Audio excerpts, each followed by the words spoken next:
Welcome back to Citizen Extra. We are now into the third hour of the broadcast, and we immediately want to take you to Jamhuri High School, where, as we mentioned earlier, several have been injured after clashes broke out in that school throughout the course of the night. We are told that police are on site. We are told a security meeting is happening, and the county leadership, of course, the county commander is also there to give us more details about what exactly caused this clash that happened. There is Hassan Mugambi. Hassan, good morning. Kindly give us more details. We saw some pictures earlier on, but you can now tell us exactly what happened.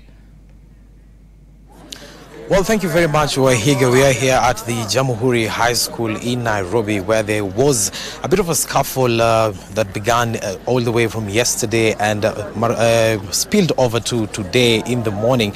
And right now it is calm. As you can see, we're just waiting for a security meeting that has brought together the police regional commander, Japhet Kome, who is currently in a meeting with the school's administration to try and see how it is that they can restore sanity and peace in this school. We have spoken to some of the caregivers and the ambulance providers who have been here. That is the Nairobi City County Emergency Services. They're saying that they have treated around 17 students with minor injuries of small cuts here and there, but they have been released to join the rest of the student fraternity. But then again, we are told that 4 have been admitted in different hospitals across the county. This is a scuffle that started a long time ago, according to the student fraternity who we spoke to here. It is something that has been boiling for some time, but then the last the straw that broke the camel's back here was as a result of a prefect belonging to one religious group slapping a student from one religious group. So it became a religious confrontation here in this particular school. But then again, they are currently being spoken to. The separate groups have been having meetings separately, so before they can now be joined together. Or we are waiting. Ministry officials are also here, and they have assessed the situation, and we're waiting for a word from them whether they will be sending the students home and closing it indefinitely, or learning will continue, is something that we are waiting to see. Wahiga. Any of the police or county representatives there addressed you, Hassan? In addition, have there been any arrests that you know of? No, currently there have not been any arrests that we know of currently, but then again, a meeting is underway that has brought together top security, the top brass security officers in the county. That is the area OCPD, as well as the regional police commander, who is Japhet Kome. He is holed up currently in a meeting with the school administration, but they will be speaking to us later on so that we can get to know exactly what is the way forward from here. And finally, Hassan, are you able just to paint us a picture of where all these conflicts took place for the benefit of some of our viewers who have not been to the school? Where are you standing in right now? I'm guessing that is like the open pavilion or something of the sort. Just walk us through a bit of the topography of that school and where some of that conflict may have happened. Well, where some of that conflict might have happened is in especially the classrooms and the classroom areas. And then again, we are currently at the open pavilion, like you have said. This is a parking area, and if my cameraman Mohammed can just get to pan, we can see some of the students just waiting for a way forward from the school administration, as well as our parents are also here to come and assess the situation and know just what exactly was cutting while their students were supposed to be in class, studying. So this is how the situation is. A lot of the conflict took place in these classroom areas, but then again, we are waiting to assess that, fully assess the situation in that particular area, so that we'll be bringing you pictures on that later on, the extent of damage that came about. Well, thank you so much, Hassan. We'll come back to you when you have an update from the security team that is on the ground there. You tell us they're in a meeting. As soon as they come out, please let us know so that we can update our viewers on the same. Now, as we mentioned earlier, Is it possible to protect and monetize the cultural value of the nearly 2 million Maasais in Kenya and Tanzania? That's an interesting question. One man, or at least 3 men and 1 lady who are in studio with us, think it is possible to do so. And together with a Washington, D.C.-based advocacy group, Isaac Oletialolo hopes to educate his community about the value of their brand. And he has hired lawyers to persuade multinational companies to recognize the Maasai trademark and pay for it. Time now to find out more of this. And joining me in studio, let me introduce my guests. And we always say ladies first. We are joined by Catherine Sitato Magelo, who is a member of the Maasai Intellectual Property Initiative. And she does business, and you'll be seeing some of her wares. And we'll be talking about that as part of the discussion. And there she is on the screen. But sitting here with me on this table, let me start from the far right there, Isaac Oletialolo, chairman of Maasai Intellectual Property Initiative. Next to him is Boniface Olekeis. He's the communications director with the same organization. And right here next to me is Moses Ole Kusero, who is the secretary of that same body. Let me start with you, Isaac. Let's talk about an article that recently did a story about you in the Financial Times. You are quoted as saying that you once broke someone's camera. I want to believe that's you. Yeah. Because they took your picture without permission. Is that a true story? Tell us. Let's begin by talking about what led you to do that. Right, thank you so much, Maura. Yes, I did. Some time back. So someone walked up to you to take Yes, he was a tourist actually going to the Mara, and I was a young man, and he took my picture without my permission, and I got angry. Why is he taking my picture without my permission? And that is without even thinking, I broke his camera, and he ran away, get into the car, and go to the Mara. So this is what I done. He did not take you to court? No, actually, no. Okay. No. And that then led you to tell us about how that then made you feel that it's important to start the Maasai Intellectual Property Initiative? I think back then, it was a long time ago. I did not even actually think it's one time I'll come to the light of protecting the culture or something like that. It was actually my thinking that it is wrong to take a camera or even to take a picture without a permission of someone, or even take something from someone without a permission. And later on, like 15 years, 20 years back, then here I am. And initiative, I've been fighting for 10 years now. So the Maasai Intellectual Property Initiative is 10 years old. It's 10 years old. Before I come to you, Boniface, what is the Maasai Intellectual Property Initiative? Some of our viewers have just tuned in. They don't know what we're talking about. What is it exactly? Oh, Maasai Intellectual Property Initiative is that an organization registered in Tanzania and incorporated also in Kenya.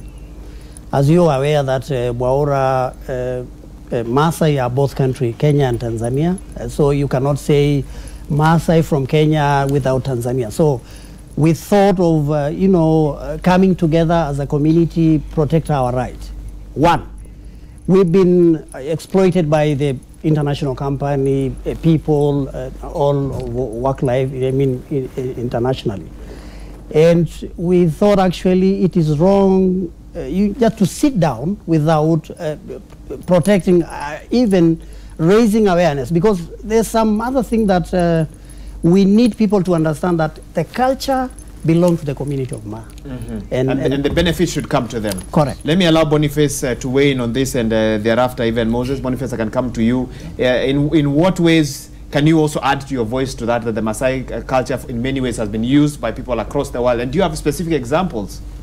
Yes, thank you so much, Waiga Maura. You see, the Maasai culture is a very distinctive and very iconic culture, and for a very long time, the Maasai community have stuck to their way of life. You see, if you look at so many African cultures, or even, for example, in Kenyan tribes, so many people have abandoned their way of life, but Maasai have continued to protect their unique way of culture. They practice them all these years, and for that matter, so many that distinctiveness, that uniqueness, has really put them in the world map. So tourists come here in Kenya, they go to Tanzania, they take so many aspects of the Maasai culture, and then they go and commercialize. They borrow ideas. For example, give us specifics. I can show you here. For example, we have a Maasai Land Rover UK, yeah, who have this is an advert for Land Rover UK. Okay, they were using hold it and then just allow the cameraman to be able to zoom in, and if we'll be able to show. So that's an advert. Yes. For a car company. Car company. Okay. Using Maasai's. Yes. Okay. You see, if you look cleanly at this picture. Okay. Just almost try and keep it still for a bit. Yeah, as you talk. It's forming the shape of a vehicle. Of a vehicle. Yeah. Okay. You can see these two shields. The shields look like the tires, and then the shape of the line of the children and the morans and the ladies look like a vehicle. Okay. Yeah. Okay. But so I'm sure those who did this advert were paid. So what more does your institution? No, they weren't paid. I can tell you. You've talked to them. Yes.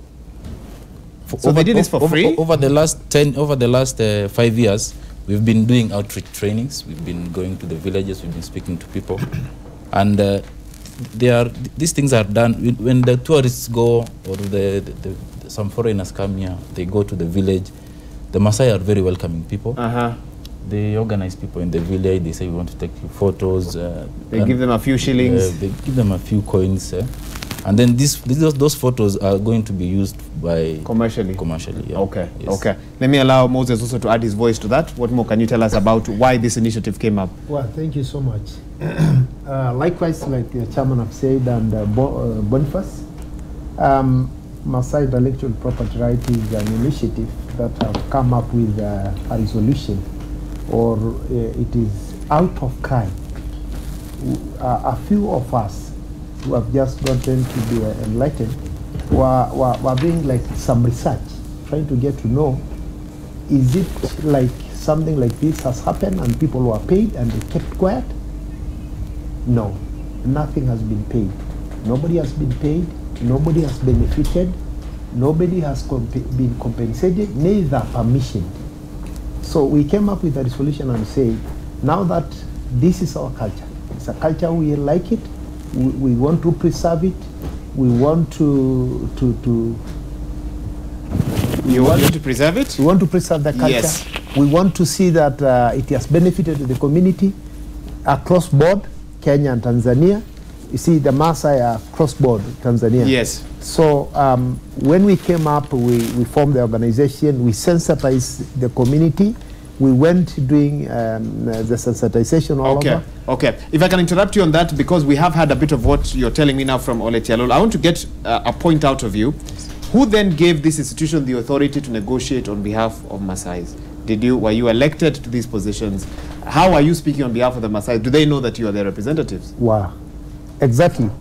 We were elected, and by who? When? By the community, and the whole community. After sensitizing the community, they came up with their own initiative and said, then we need to have a leadership. You cannot just keep on going without a leadership. And then they elected, the first person who was elected is the chairman. 10 years down the line, but we had another chairman previously. And then we did the constitution. We came up with a constitution that mandates the election. And there was a chairman previously from Tanzania. And when his mandate expired, Tialolo took off. He's going on with it now. And recently, 2015, we had an election, another election, which mandated us now to follow up on their licenses, on the people who are using our brands. And so we were elected across board, Tanzania and Kenya. So you're speaking now on behalf of the Maasai people? With a full mandate. The 2 million or so who are living in Kenya and Tanzania as well? Yes. Okay. Let me bring in Catherine Sitato Magelo into this discussion as well. She is in a slightly different set from us. Talk to us about the popularity of Maasai products versus what they actually benefit. You've been in business, you've been a business lady, and you've managed to sell your wares not just locally but outside Kenya as well. Just tell us a little bit about how Maasais can benefit further from initiatives like this one. Thank you very much for inviting us in this great discussion. And I want to say that before this initiative started, the Maasai women, especially, who does the beadwork, never used to benefit a lot. One thing, they used to do it for fun, is culture. So when you're being wedded, they dress you, when there is function, you see many people dressing. And I realized that the benefit to the women was very small in my community. And I started in 2004, I started a group called Marginalized Women in Beadwork. We are all in Kenya, and we have traveled the world with them, and they have seen the benefit of commercializing the beadwork. And within that time, I joined a group that is called Micro and Small Enterprise Federation, where all the small and micro meet and make decisions, and then we lobby the government to do the policy. And that is where, again, we came up with I met Yalolo during this initiative, and he told me what he wanted to do. I have actually met some of his partners. I did some shirts for them, and that discussion brought up into patenting our cultural items, which is very difficult to do it here in Kenya. Because I have tried to go to Kenya Intellectual Properties, that is KIPI, and they say patenting traditional items or attires is very difficult. But I'm happy with the initiative that we are able now to talk about our beadwork all over the world, because you go anywhere in the world, you will see something, either beaded or sketch or drawn on a rough paper or leather, and it is there, and it is representing the Maasais. So this is the high time that the Maasais should benefit, especially women who sit down and do the beadwork, because the beadwork is the beauty of all the communities that are within us. Here in Kenya and in Tanzania, you can tell the difference between the colors, because our colors are mainly, we call them 5 rich colors. Okay. In Tanzania, they are mainly on white. But I think the way we are going and the way Tialolo Isaac and his group is going, finally you shall see us being able to patent our beads. Okay. Yes. Let me come to the chairperson again. You are now working with Position Business, which is a company related to another one called Light Years IP. This is a company that is said to have helped Ethiopia's coffee growers build trademark protection around their premium coffee. Tell us about that partnership and the expected benefits of that. Thank you so much, Maura. Yeah, we partnered before with Light Years IP. Light Years IP? Yes. Okay. Light Years IP. American-based advocacy group. It's a Washington-based organization. Okay. And actually, they help us a lot. You know, in terms of getting some fund from the U.S. government, going around. So so the U.S. government is interested in the preservation of. Actually, they give us some money that we went around with USPTO, which is U.S. Patent Office. This is you know, this is one of is in U.S. in one of the Department of State, you know, State Department. Okay. Yes. Okay. And right now, it has enabled us to reach the community, both in Kenya and Tanzania. And now we partnered with Position Limited. Okay. Another spin-off of the one you first mentioned. Okay. Exactly. And we think that, you know, reaching the guys from the other side, because of, you know, those people who are using our brand and so on, is a challenge. People in Europe, in America, in Asia. Okay. And we give them some kind of, you know, an agency. Yeah, together we sit with a community. You know, as Secretary has told you that we have a mandate, an entire community of Ma. And there is a lot of, you know, we have various committee in an organization. There is a licensing committee, there is welfare development committee. And we sit and we say, yeah, this is, we give them, you know, a certain, you know, a mandate of pursuing the people that who are using our names, they are using our brand without our knowledge. So we partner with them. Okay, so what happens if a company, if a big, you know, corporate is using the Maasai brand, do you write to them?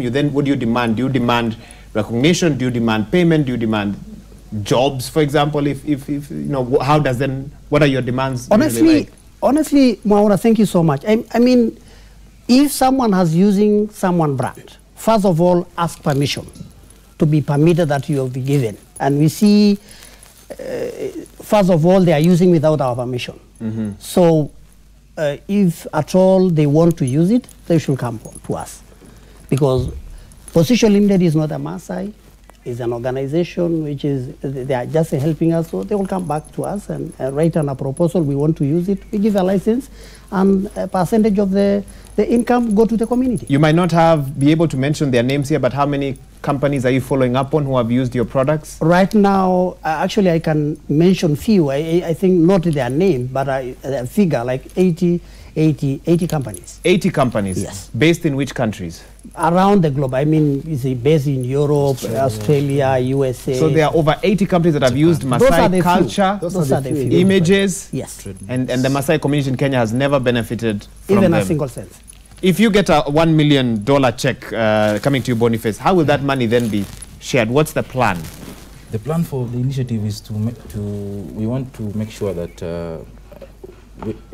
if we get this licensing fees being paid by these corporations, yes, we invest back to the community.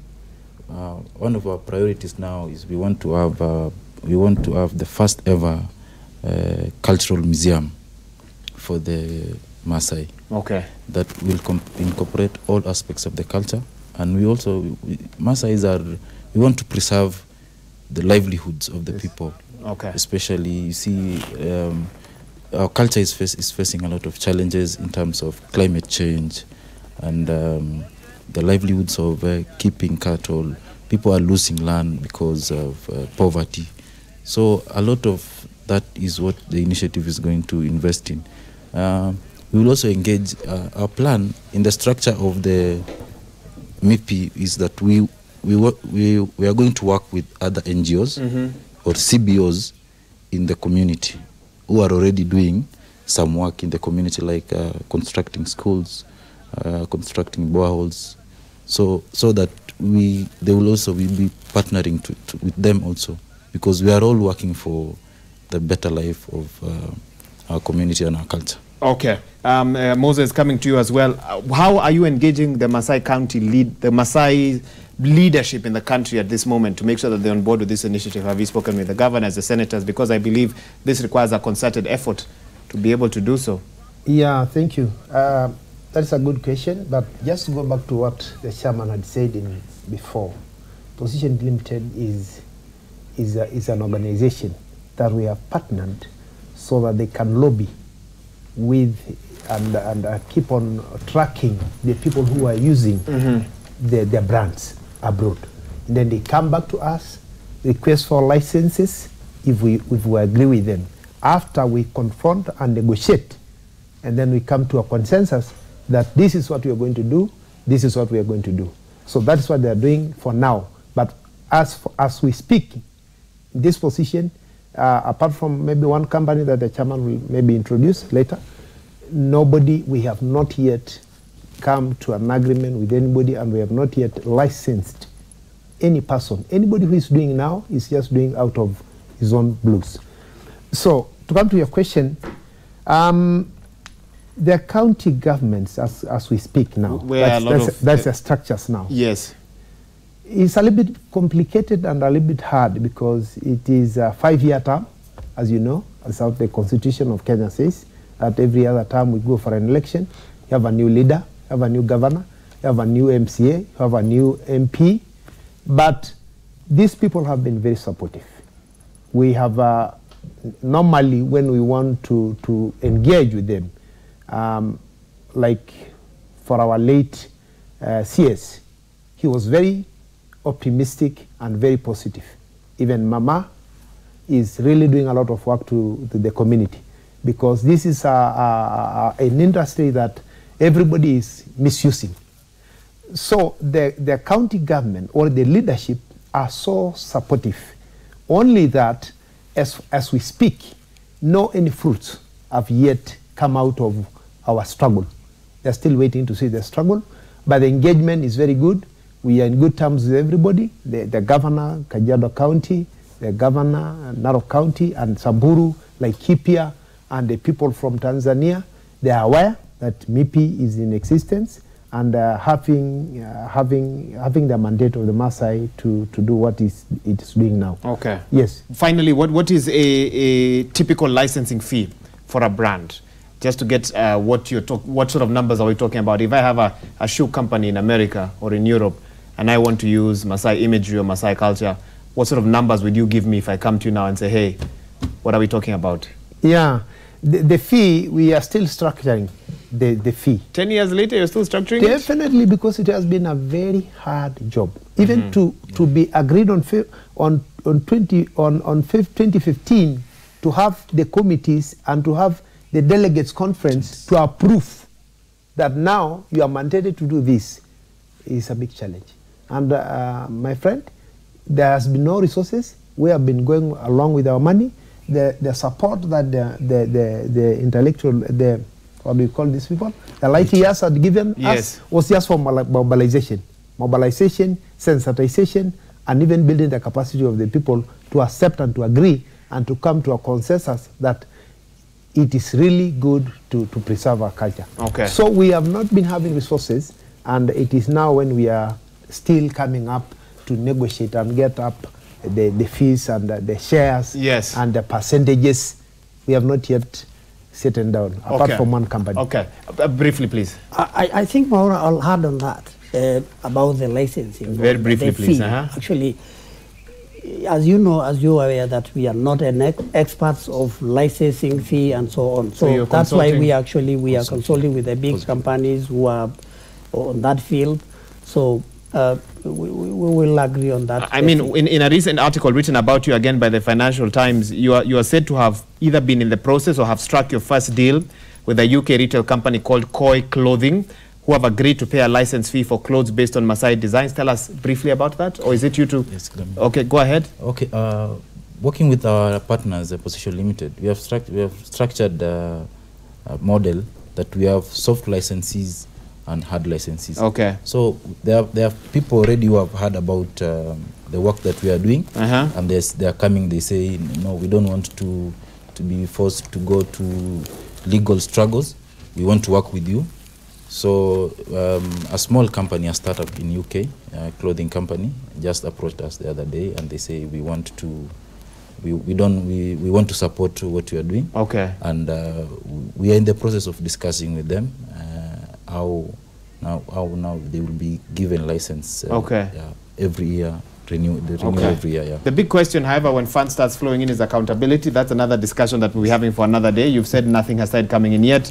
And even I want to just get some thoughts from Sitatu Magelo. You stand to benefit, and all those who sell Maasai products, whether locally or internationally, from this partnership, at least from what you've told us. But we've also seen situations where committees like this come up. They are very good intentions, but along the way, politics, greed, and other things come in the way. What are some of your hopes and your fears as well, as a member of the Maasai Intellectual Property Initiative?